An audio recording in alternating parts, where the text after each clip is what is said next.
It's time for a 2-minute timeout with Joe Shuda.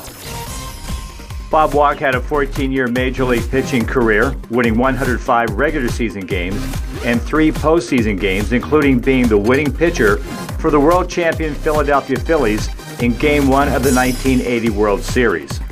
Walk spent his final 10 years pitching with the Pirates, and as his career was ending, did he give any thoughts to becoming a broadcaster, as he has been for the past 24 years with the Pittsburgh Pirates?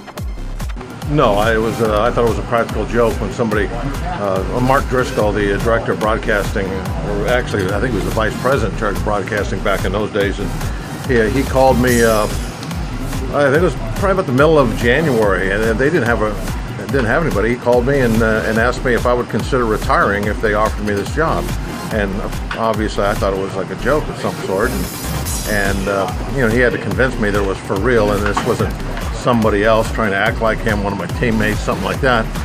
So I said, yeah, I would consider it, and so we talked a little bit in person in Pittsburgh, and after about 3 or 4 days going back and forth, they decided it was something they wanted to do, and I said, well, give me 24 hours because this is a big decision on my part to quit and go in the booth, and the next day I called him back up and said, okay, I'm going to do it.